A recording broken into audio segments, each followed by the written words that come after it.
ఓం శ్రీ పరమాత్మనే నమః. అతః ప్రథమోऽధ్యాయः అర్జునవిషాదయోగः. సంజయ ఉవాచ పశ్యైతం పాండుపుత్రాణాం ఆచార్య మహతిం చ మూం వ్యూఢం ద్రుపదపుత్రేణ తవ శిష్యేన ధీమత. సంజయ ఉవాచ పశ్యైతం పాండుపుత్రాణాం ఆచార్య మహతిం చ మూం వ్యూఢం ద్రుపదపుత్రేణ తవ శిష్యేన ధీమత. తాత్పర్యం: దుర్యోధనుడు గురువైన ద్రోణాచార్యుడి దగ్గరికి వచ్చి, ఆచార్య, పాండవుల యొక్క సైన్యాన్ని చూడండి, దానికి సేనాపతి ఎవరో కాదు, దృష్టద్యుమ్నుడి కొడుకైన ద్రుపదుడు అని చెప్పేసి చెప్తాడనమాట.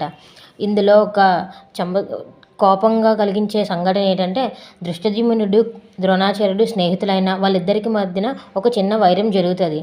సో ఈ ద్రుపదుడు ఏమించి దృష్టద్యుమ్నుడి కొడుకు అనమాట.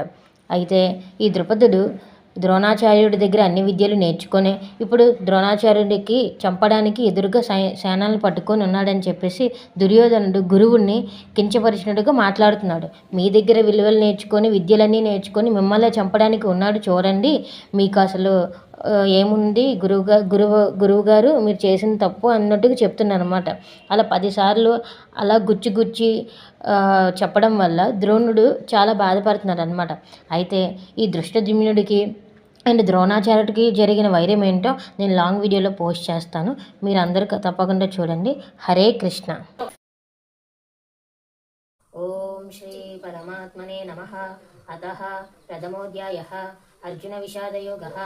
సంజయ ఉవాచ పశ్యైతం పాండుపుత్రాణాం ఆచార్య మహతిం చ మూం వ్యూఢం ద్రుపదపుత్రేణ తవ శిష్యేన ధీమత.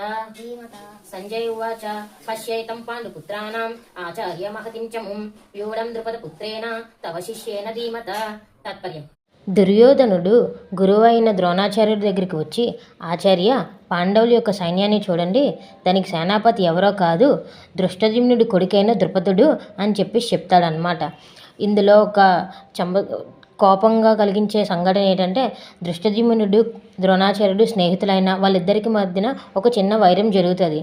సో ఈ ద్రుపదుడు ఏమించి దృష్టద్యుమ్నుడి కొడుకు అనమాట.